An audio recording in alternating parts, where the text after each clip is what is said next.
Básicamente en esta charla introductoria simplemente queremos dar unas pinceladas generales, unos conceptos generales que ustedes van a tener en cuenta porque los van a escuchar después reiteradamente en las charlas que siguen a continuación por los otros expertos. Entonces, esto es como la charla básica que les va a servir a ustedes para entender a continuación las demás temáticas. Entonces, primero, ¿qué es el sistema de propiedad intelectual? Bueno, nosotros vamos a encontrar básicamente en la propiedad intelectual tres grandes áreas. La primera de ellas, vamos a encontrar la propiedad industrial. Como ustedes saben, la propiedad industrial se encarga de la protección de las nuevas creaciones, dentro de ellas las patentes, los diseños industriales, los modelos de utilidad, los esquemas de trazado de circuitos integrados. Por otra parte, se encarga también de la protección de los signos distintivos y dentro de esto pues vamos a encontrar las marcas, vamos a encontrar los nombres comerciales, las enseñas comerciales, las denominaciones de origen, las indicaciones de procedencia. Esta área de la propiedad intelectual se encuentra a cargo de una entidad que es la Superintendencia de Industria y Comercio, que está adscrita al sector de comercio, industria y turismo. Por su parte, el derecho de autor protege todo tipo de obras literarias y artísticas, cualquiera que sea su forma de expresión. Por eso nosotros encontramos aquí obras audiovisuales, obras literarias, obras musicales, obras expresadas, por ejemplo, a través de las artes visuales, como pinturas, esculturas, dibujos, fotografías. Encontramos aquí la protección del software, que es uno de los temas en los cuales también me voy a detener en esta charla. Y esta área de la propiedad intelectual se encuentra a cargo de la Dirección Nacional de Derecho de Autor. La Dirección Nacional de Derecho de Autor se encuentra adscrita al Ministerio del Interior y ustedes se preguntarán por qué. Nosotros estamos en el Ministerio del Interior desde 1950 aproximadamente, incluso un poco más allá, pero el tema es que el Ministerio del Interior es la entidad responsable en el gobierno colombiano de la protección de los derechos humanos. Y esta es la única área de la propiedad intelectual que tiene la categoría de derecho humano. Así está establecido en el artículo 27 de la Declaración Universal de los Derechos del Hombre, en donde se establece que todas las personas tendrán la posibilidad de gozar de los beneficios, tanto morales como patrimoniales, relacionadas con sus obras literarias o artísticas o con sus creaciones. Finalmente, para que lo tengan ahí en el radar, aunque de este tema no vamos a hablar en estos 2 días, está aquí el tema de las variedades vegetales. Una persona que cree una variedad vegetal nueva, estable y homogénea tiene la posibilidad de obtener un certificado de obtentor de variedad vegetal. Pero ojo, estas no son las patentes de las plantas, como a veces escucha uno por ahí a mencionar en algunos medios de comunicación. No, se trata de variedades que se obtienen a través de un proceso de investigación, a través de un proceso de fitomejoramiento y no son las plantas tal como se encuentran en la naturaleza. Entonces, nadie se podría apropiar pues, de una variedad vegetal tal y como se encuentra en la naturaleza. A cargo de este tema, en Colombia se encuentra el Instituto Colombiano Agropecuario, el ICA, ¿sí? Que pertenece al Ministerio de Agricultura. Perdón, me devuelvo. Estoy aquí aprendiendo para dónde es que tengo que… Listo. Simplemente esto es para que ustedes sepan que nuestro marco jurídico en materia de propiedad intelectual, por una parte, está regido por los convenios y tratados internacionales de los cuales Colombia forma parte. En el caso del derecho de autor, los convenios internacionales más importantes a tener en cuenta, de los cuales ya Colombia es parte contratante, es el Convenio de Berna de 1886, tiene los mismos años que el Registro Nacional de Derecho de Autor, 133 años. Coincidencialmente, como lo mencionaban aquí al principio, el primer registro de derecho de autor fue realizado en Colombia el 9 de diciembre de 1886. Entonces se dan cuenta ustedes que en ese sentido fuimos más o menos un país pionero, a pesar de que el Convenio de Berna no establece que no se puede exigir para la protección ninguna formalidad. Por lo tanto, el derecho de autor está protegido aun cuando no se realice el registro de derecho de autor. Sin embargo, el registro aporta unos beneficios, como son seguridad jurídica, permite, por supuesto, en caso de una infracción o una controversia judicial, tener un mecanismo probatorio que el juez en su sana crítica podrá valorar en el proceso. Y, por supuesto, tiene también el efecto de la oponibilidad ante terceros, sobre todo cuando registro actos y contratos relacionados con el derecho de autor. También tenemos el Convenio de Roma, que es un convenio que principalmente se refiere a los derechos conexos, que son los derechos de los artistas, intérpretes, ejecutantes, los productores de fonogramas y los organismos de radiodifusión. Aquí hay que hacer una anotación. El Convenio de Roma protege la radiodifusión en cuanto a la tecnología que existía en ese momento, que era precisamente solamente la radiodifusión que se realizaba por las ondas radioeléctricas, que era como la que se conocía únicamente hasta esa época. Después tenemos los tratados OMPI del año 96. Estos tratados, un periodista los bautizó muy famosamente como los tratados de Internet, porque si ustedes se dan cuenta, en el año 96 ya estaba masificándose el Internet.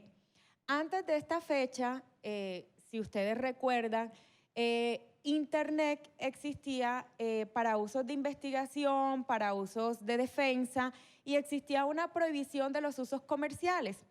Pero con posterioridad, el gobierno de los Estados Unidos levanta esa prohibición de los usos comerciales a Internet y se comienza a evidenciar todas las posibilidades, pero también todas las preocupaciones que genera para el derecho de autor, para los autores y los titulares de derecho de autor, el uso masivo del Internet, que se termina convirtiendo, como es hoy en día, el medio masivo de utilización de obras literarias y artísticas. Entonces, existe en estos dos tratados una transposición, no sé si sea la palabra adecuada, pero lo que hacen estos tratados es llevar al ambiente digital los derechos que los autores y titulares de derecho de autor ya tenían reconocido en el ambiente análogo, ¿sí? Entonces, estos tratados cumplen esa labor fundamental y además incorporan la protección de las medidas tecnológicas de protección, que es la tecnología que utilizan los titulares para impedir los usos no autorizados o el acceso no autorizado a contenido protegido por derecho de autor, y también establece la protección en relación con la información para la gestión de derechos, que es precisamente esa información que los titulares le colocan a estas obras a través de diferentes mecanismos también, para que cualquier persona sepa quién es el titular, quién es el autor, dónde puede localizarlo, a quién puede pedir autorización. Estos dos bienes jurídicos tutelados, por decirlo de alguna manera, son muy importantes también para la gestión del derecho en el entorno digital, ¿sí? Finalmente menciono aquí, aunque no está en orden cronológico, los ACPIC, que son los acuerdos sobre los aspectos de los derechos de propiedad intelectual relacionados con el comercio, que son producto de la Ronda de Uruguay en el marco de la OMC en el año 94, y que contienen también disposiciones relacionadas con la protección del derecho de autor y concretamente con la protección de los programas de ordenador, el software, como se los voy a mencionar más adelante. También me gustaría mencionarle que en el ámbito comunitario andino, como ustedes saben, Colombia hace parte de la Comunidad Andina de Naciones en este momento junto con Ecuador, Perú, Bolivia, y tenemos ahí unas normas que aplican para los 4 países miembros. Dentro de esas normas tenemos una norma específica que se aplica al derecho de autor, que es la Decisión Andina 351 del año 93. Si ustedes se dan cuenta, esta Decisión Andina 351 del año 93 se adopta 3 años antes de los tratados de la OMPI del 96 que les acabo de mencionar. Y esto es muy importante por lo siguiente: cuando se adopta esta normatividad andina, la redacción que se realiza de los derechos es tan neutra que ya en ese momento cubre los nuevos retos que impone el entorno digital. Mencionaba una de las panelistas anteriores que el derecho iba siempre más atrás que los acontecimientos. Y eso es cierto. Y precisamente esa es la virtud que tiene la Decisión Andina 351, que la mayoría de los derechos está redactado de forma neutra y permite su adaptación a estos cambios tecnológicos. Por eso, en varios de ellos se anuncia, para colocarles un ejemplo, en el caso de la reproducción se habla de la reproducción por cualquier medio, por cualquier procedimiento, lo cual incluye también, por supuesto, el almacenamiento digital y la reproducción que se realiza a través de diferentes mecanismos tecnológicos. Bueno, y finalmente, para culminar el recuento de la normatividad, nosotros a nivel nacional también tenemos varias normas. La primera de ellas, que es como el marco jurídico general, es la Ley 23 de 1982. Y aquí vemos un pequeño detalle. 1982 nadie se imaginaba la existencia de Internet, ¿cierto? Entonces, esa norma en su redacción no incorporó muchas disposiciones que tuvieran que ver con las preocupaciones que nos llegarían con posterioridad cuando comenzó el uso masivo del Internet. Tenemos la Ley 44 del 93, es una norma que se refiere más que todo al Registro Nacional de Derecho de Autor y a sociedades de gestión colectiva. Tenemos el decreto del Sector Único del Interior, el decreto 1066 de 2015, que incorpora varias disposiciones relacionadas con la administración del derecho de autor. Y finalmente, la Ley 1915 del 2018, que viene a modificar la Ley 23 de 1982. Entonces, esta última norma, que pues es apenas del año pasado, apenas lleva un año en su implementación, esta norma ya adopta pues todo lo que tiene que ver con el entorno digital en virtud de los tratados del 96 que yo les mencionaba, pero también en virtud de tratados bilaterales que Colombia ya ha suscrito con otros países, como el Tratado de Libre Comercio que suscribió con los Estados Unidos y el Tratado de Libre Comercio que suscribió con los países de la Unión Europea. Y bueno, el software. Internacionalmente, la protección del software está definida a través del derecho de autor. Esto nosotros lo encontramos básicamente en dos disposiciones. Una de esas es el artículo 4 de los ACPIC, el artículo 10 de los ACPIC, que se refiere a la protección de los programas de ordenador y de las compilaciones o bases de datos. Entonces nosotros vamos a encontrar aquí en el artículo 10 del ACPIC que los programas de ordenador, sean programas fuentes o programas objeto, serán protegidos como obras literarias en virtud del Convenio de Berna. Y nosotros siempre escuchamos a la gente cuando escucha esto, pues extrañarse un poco, ¿cómo así que serán protegidos como obra literaria? Es que, ¿qué hay de literario en el programa de ordenador? Por lo general lo vemos como con un propósito muy utilitario. Y bueno, sí, es verdad, los programas de ordenador uno se los imagina con propósitos muy utilitarios, pero si ustedes le preguntan a un desarrollador, y no sé si aquí haya desarrolladores de software, ¿sí los hay? ¿Sí? Muy bien. Cuando yo le he preguntado a los desarrolladores de software, ¿ustedes qué sienten cuando están escribiendo su código? ¿Qué sienten? Es un arte, exactamente. Y siempre me lo dicen de forma muy contundente. Me siento como un artista, ¿sí? Entonces, fíjense que ese esfuerzo intelectual que realiza el desarrollador de software para escribir ese código, que además es un conjunto de ceros y unos, lo que llaman el lenguaje binario, pues es su medio de expresión, es la forma de expresarse de ese desarrollador. Y por eso está protegido en virtud del derecho de autor como si se tratara de obras literarias. Aquí me permito mencionar también que en este mismo artículo, el artículo 10, está la protección de las compilaciones de datos o de otros materiales. ¿Por qué lo menciono? Porque resulta que en estas tecnologías de la cuarta revolución industrial, nosotros constantemente también estamos hablando de los datos, ¿cierto? Aquí hay que distinguir el dato en sí mismo de la base de datos o la compilación de la base de datos. Si la base de datos es una base de datos original que por la disposición, organización o configuración representa o puede ser considerada una base de datos original, en Colombia estaría protegida por derecho de autor también. Pero la protección de la base de datos es independientemente de los diferentes datos o materiales incorporados en la base de datos, porque esos materiales pueden o estar o no estar protegidos por el derecho de autor. Pueden ser meros datos o pueden ser incluso obras protegidas por derecho de autor, y la protección de la base de datos será independiente de ese contenido, ¿sí?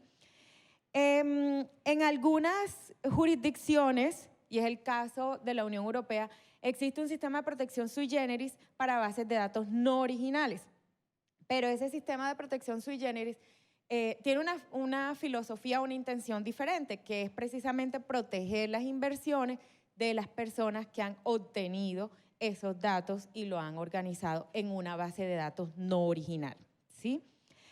El artículo 4 del TODA, el Tratado de la OMPI sobre Derecho de Autor, que hace parte de uno de los tratados de Internet que les mencionaba, reitera lo ya mencionado por el ACPIC, es decir, dice que están protegidos como obras literarias conforme al artículo 2 del Convenio de Berna. Entonces aquí simplemente se reitera lo ya mencionado por los tratados ACPIC. En cuanto a nuestra decisión andina 351, nosotros encontramos en el artículo 4 de la decisión andina 351 que la protección de esta decisión recae sobre todas las obras literarias, artísticas y científicas. Lo importante es que puedan reproducirse o divulgarse de cualquier forma. Y a continuación aparece un listado ejemplificativo de obras literarias y artísticas. En el literal L vamos a encontrar los programas de ordenador, o sea, el software, y en el literal L vamos a encontrar las compilaciones o bases de datos originales. Muy bien, vamos a ver. Y bueno, en nuestra legislación nosotros también tenemos una definición, precisamente en la decisión andina 351, de los programas de ordenador. Dice que es un conjunto de instrucciones mediante palabras, códigos, planes o en cualquier otra forma que al ser incorporado en un dispositivo de lectura automatizada es capaz que un ordenador, un aparato electrónico o similar capaz de elaborar informaciones ejecute determinada tarea u obtenga determinados resultados. El programa de ordenador comprende la documentación técnica y los manuales de uso. Por eso cuando ustedes hacen una solicitud de registro ante la Dirección Nacional de Derecho de Autor de un software, ustedes pueden aportar el código fuente o el código objeto, la documentación técnica y los manuales de uso. ¿Sí? Cualquiera de esos tres aspectos puede ser registrado, depositado ante la Dirección Nacional de Derecho de Autor. Ahora, ¿quién es el autor de un programa de ordenador? Acá en nuestra legislación, con base en lo establecido también en la decisión andina 351, autor siempre va a ser la persona física, la persona natural, el ser humano, que es el que realiza el esfuerzo intelectual para crear esa obra. Ahora, en una obra pueden haber una pluralidad de autores, en cuyo caso nosotros hablaríamos de una coautoría, puede ser una obra realizada por un solo autor o en determinados momentos los derechos sobre la obra pueden recaer en una persona distinta al autor. En ese caso, nosotros estamos frente a una titularidad derivada. El titular derivado sí puede ser una persona natural o jurídica. Y este titular derivado obtuvo esos derechos en virtud de alguno de los mecanismos de transferencia que están establecidos en la ley. ¿Cuáles son esos mecanismos de transferencia? Puede ser, según nuestra legislación, un contrato laboral, un contrato de prestación de servicio, un contrato de transferencia de derechos, es decir, una cesión. Puede ser que esa persona trabaje para una entidad pública en cuyo caso también existe una disposición expresa que aplica a los funcionarios públicos que en el ejercicio de sus funciones realicen obras literarias y artísticas. Estas serán de titularidad de la entidad pública para la cual se encuentren trabajando. Adicionalmente a eso, también es posible obtener la titularidad de uno de estos derechos por la muerte del autor o del titular. Entonces, por supuesto, esto hará parte también de la masa sucesoral y ya hemos conocido pues situaciones en las cuales incluso hay unas disputas muy documentadas y famosas relacionadas con los herederos de algunos de los artistas colombianos, pero esto es una de las maneras en las cuales se puede obtener la titularidad derivada de estos derechos. Ahora, ¿quién es el productor del software? El productor del software puede ser una persona natural o jurídica, es la persona que tiene la iniciativa para realizar una obra audiovisual o para realizar un software. El productor del software no es titular de derecho de autor por el solo hecho de ser el productor del software. Para que sea titular de derecho de autor, tiene que haberse producido alguno de los mecanismos de transferencia que ya les he mencionado previamente, que están regidos, por supuesto, por un vínculo o una relación contractual. Y bueno, acá tenemos un tema que es importante que todos nosotros conozcamos, que es que en materia de derecho de autor nosotros tenemos dos tipos de prerrogativas. Por un lado, los derechos morales, por otro lado, los derechos patrimoniales. Los derechos morales son irrenunciables, imprescriptibles, inembargables, se encuentran fuera del comercio. Para mí existe un límite a la autonomía de la voluntad porque en nuestro sistema jurídico no es posible realizar una negociación o un contrato relacionado con un derecho de naturaleza moral. En el caso del software, estos derechos siempre van a corresponder al desarrollador de este programa de ordenador. Y básicamente, ¿cuáles son estos derechos? La divulgación, la paternidad, la integridad, la modificación y el retracto. En el caso de la paternidad, pues es importante mencionarlo, siempre debe estar mencionado el nombre del autor en las diferentes copias o ejemplares mediante los cuales se divulgue la obra. Por otra parte, tenemos nosotros los derechos patrimoniales. Los derechos patrimoniales son los que tienen contenido económico, estos son los que se negocian, se transfieren, son los que se explotan económicamente y están relacionados con las facultades exclusivas que tiene el autor o el titular del derecho de autorizar o prohibir la utilización de los mismos. Estos derechos tienen un término de duración. Una vez culmina ese término de duración, estos derechos pasan al dominio público y cualquier persona podría utilizar esa obra sin requerir autorización. Y básicamente son los que aparecen mencionados acá: la reproducción, la comunicación pública, la puesta a disposición, la transformación, la distribución, el alquiler y la importación. Sobre la reproducción, simplemente para que lo tengan en cuenta, es independientemente del medio que se utilice para hacer la reproducción de esa obra. La reproducción está protegida por cualquier medio, por cualquier procedimiento, y es el acto de realizar copias de la obra, ya sea en formatos tangibles o ejemplares tangibles o en copias digitales. Esto incluye, por supuesto, el almacenamiento temporal en Internet. La comunicación pública es la posibilidad de acceder a la obra sin necesidad de que las personas se encuentren ubicadas en el mismo lugar, pero se permite a través de la comunicación pública que sin previa distribución de ejemplares, porque en este caso no hay distribución de ejemplares, las personas accedan a la obra. Si nosotros nos vamos a la decisión andina 351, hay diferentes modalidades de comunicación pública. Entonces, cuando vamos a las salas de cine, cuando estamos en los conciertos, cuando estamos escuchando radio, cuando estamos viendo televisión, en donde pueden estar reunidas en el mismo lugar las personas disfrutando de esa obra musical, como ocurre, por ejemplo, en bares, restaurantes, o pueden no estar reunidas porque nosotros podemos escuchar la música en nuestro carro, en la habitación de nuestra casa, etc. En Internet, nosotros asociamos este derecho a comunicación pública o una de sus modalidades es el derecho de puesta a disposición en Internet. ¿Sí?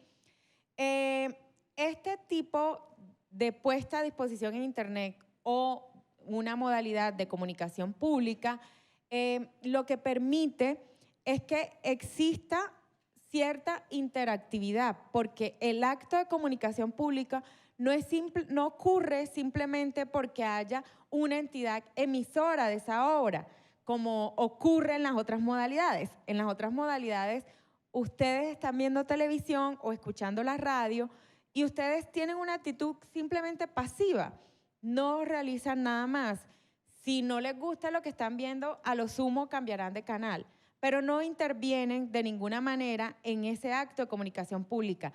En la puesta a disposición de Internet, lo que ocurre es que el receptor o quien busca esa información realmente sí realiza una actuación de manera interactiva porque él elige las circunstancias de tiempo, modo y lugar de las obras que va a ver o de las obras que va a escuchar.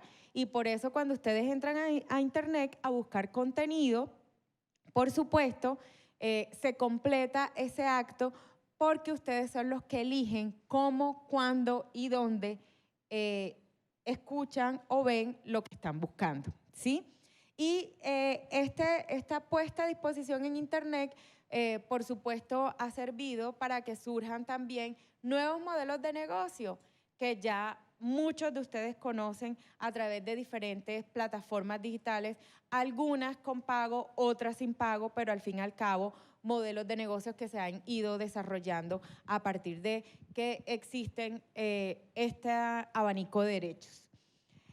Por su parte, también tenemos la transformación. Siempre que se vaya a realizar la transformación de una obra, una adaptación, por ejemplo, una traducción, un arreglo, cuando yo quiero llevar una obra literaria a un guión cinematográfico, pues requiero pedir una autorización.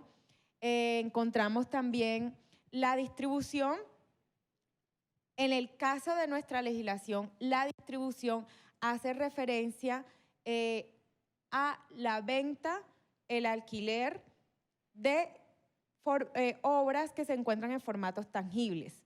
Es decir, nosotros tenemos en la decisión andina 351 tres modalidades de distribución, que es a través de la entrega o transferencia del ejemplar tangible, a través de su alquiler, que era un modelo de negocios que existía antes, que uno iba, alquilaba ese ejemplar y después lo devolvía, ya eso prácticamente desapareció. Y el préstamo público para nosotros también es una modalidad del derecho de distribución. El préstamo público es el que habitualmente realizan las bibliotecas, los archivos, etcétera, que le prestan a uno un ejemplar en formato tangible, uno lo retira y con posterioridad lo devuelve, ¿sí? Pero lo que quiero que quede claro acá es que en nuestro sistema jurídico nosotros no hablamos de distribución en Internet. En nuestro sistema jurídico la distribución solamente está establecida para las copias o ejemplares que circulan en formatos de naturaleza tangible. Y está la importación, que es simplemente la autorización para la importación de esos ejemplares, ¿sí?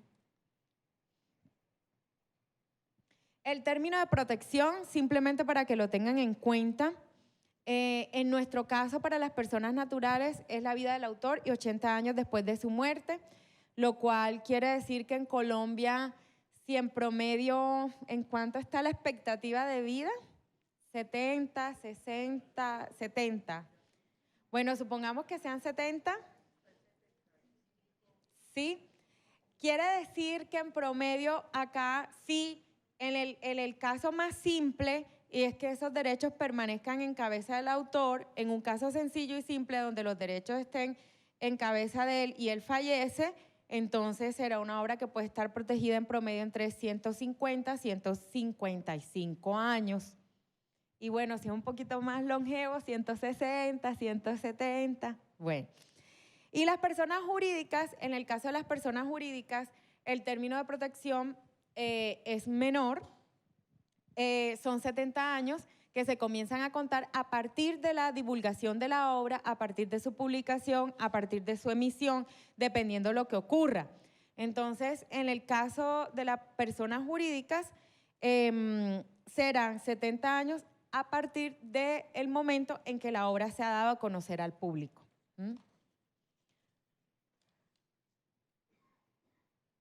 Y bueno, aquí llegamos a los temas. Esto es simplemente una pincelada para que la mente de ustedes se quede pensando en lo que va a seguir a continuación.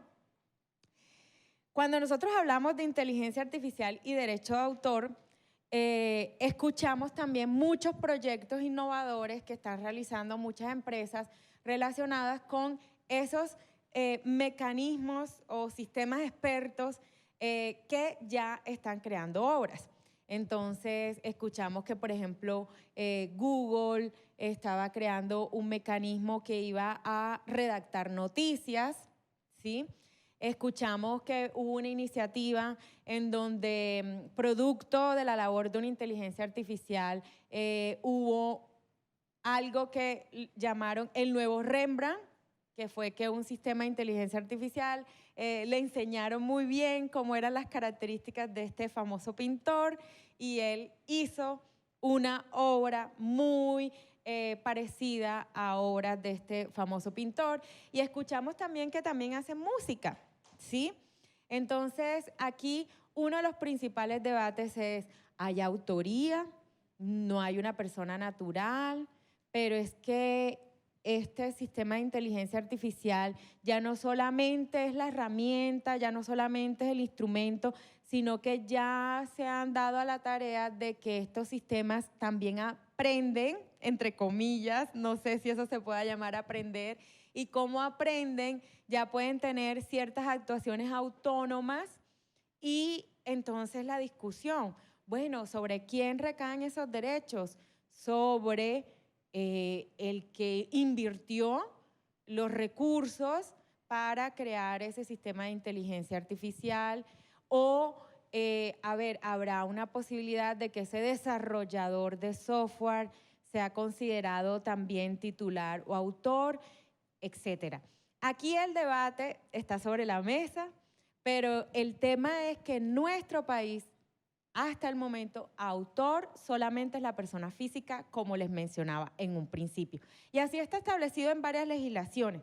Son excepcionales las legislaciones que ya han ido poco a poco resolviendo este tema por algunos mecanismos alternativos y no me voy a detener más ahí porque aquí tienen una conferencia sobre les va a hablar de esto. Pero lo importante es que poco a poco nos hemos ido dando cuenta que estos sistemas de inteligencia artificial han ido más allá de ser una simple herramienta, ¿sí? Entonces, vamos a ver qué debates están ahí en ese punto. En cuanto al Internet de las cosas, nosotros encontramos que esto lo que permite es una red de dispositivos integrados con sensores, actuadores, electrónica y software, ¿sí? Que permiten a estos objetos intercambiar datos y realizar acciones que se controlan a través de una web. Entonces aquí vemos dos temas relacionados con el derecho de autor y es precisamente las obras protegidas que sirven de base para crear estas redes que permiten el funcionamiento de lo que nosotros hoy en día llamamos estos sistemas de Internet de las cosas. ¿Qué podemos ver nosotros aquí? Bueno, por una parte el software protegido por derecho de autor, pero esta interacción a través de una página web también puede tener mucho contenido protegido por derecho de autor, como ya se los voy a explicar en una diapositiva más adelante. El blockchain y el derecho de autor. Este tema es muy interesante y tiene que ver con dos aspectos muy importantes. Por una parte, el blockchain, desde el punto de vista de la oportunidad que representa, para las autoridades administradoras del sistema de propiedad intelectual, sobre todo para las autoridades registrales, ¿sí? En la actualidad, la Dirección Nacional de Derecho de Autor es la autoridad nacional competente que lleva el Registro Nacional de Derecho de Autor, y no tenemos aún un proyecto relacionado con blockchain. Es nuestra ilusión, ojalá algún día lo podamos tener, pero para las personas que ya están trabajando en estos temas, que ya lo están repensando, entonces dicen, bueno, es que el blockchain para una autoridad de registro puede ser útil por varias razones. Primero, por el volumen. Los registros de propiedad intelectual no tienden a disminuir, todo lo contrario, tienden a aumentar, ¿cierto? Y, por supuesto, administrar estos registros demanda un esfuerzo. La ventaja de tener o de utilizar la tecnología blockchain puede ayudar también a manejar este tipo de volúmenes, pero puede ayudar también a crear unos registros inmutables que no sea simplemente a través de una base de datos, sino que estos registros además le permitan a uno identificar claramente, sin posibilidad de modificación, los años de creación de esas obras, quiénes son los titulares, quiénes son los autores, que le permita una seguridad jurídica un poco más fuerte en relación con la información que está contenida en esos registros de derecho de autor, independientemente que el registro no sea obligatorio.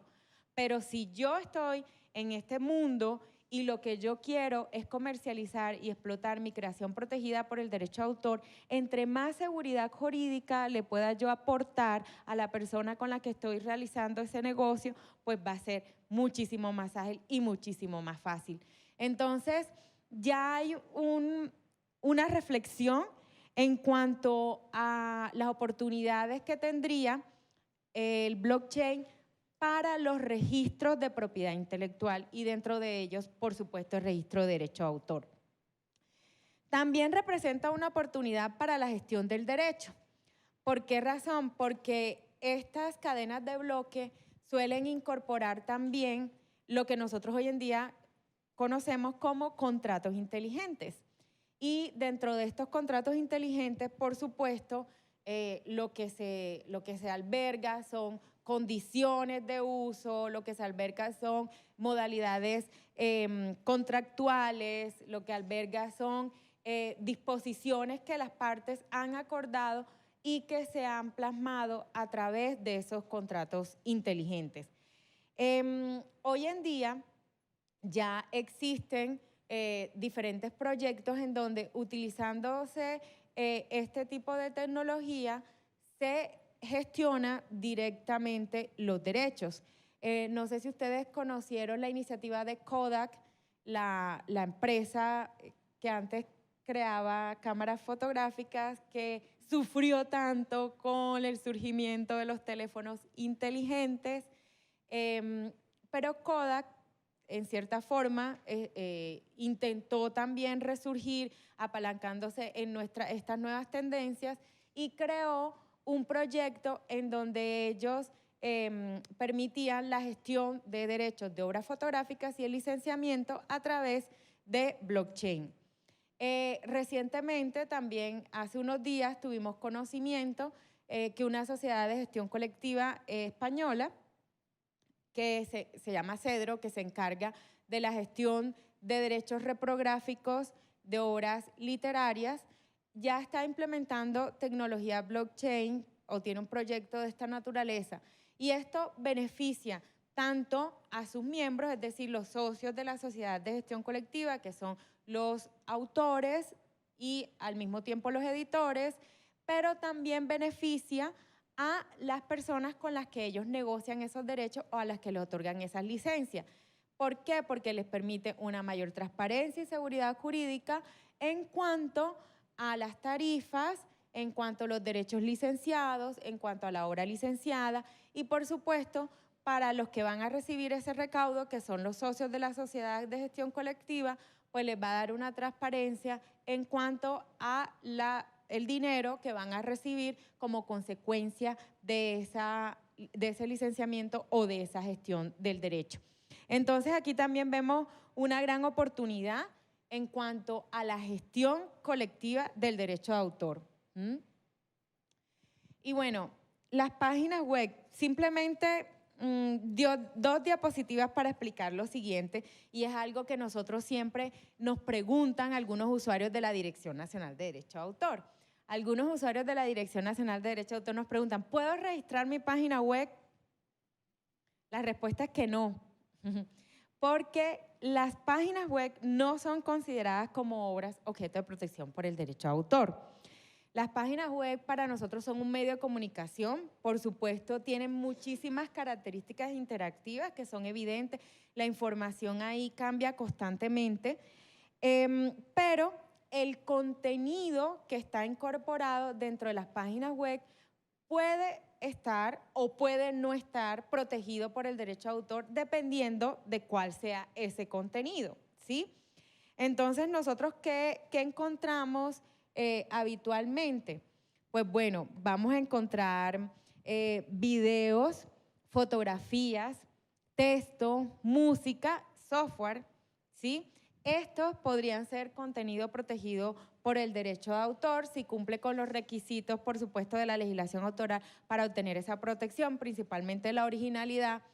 Y lo que tienen que tener en cuenta cuando van a diseñar su página web es si ese contenido ustedes lo están produciendo, es decir, si tienen personas creando ese contenido o ustedes mismos son los creadores de ese contenido, o si es contenido de terceros, en cuyo caso siempre hay que solicitar la autorización para poderlo colocar ahí en Internet o para ponerlo a disposición en Internet.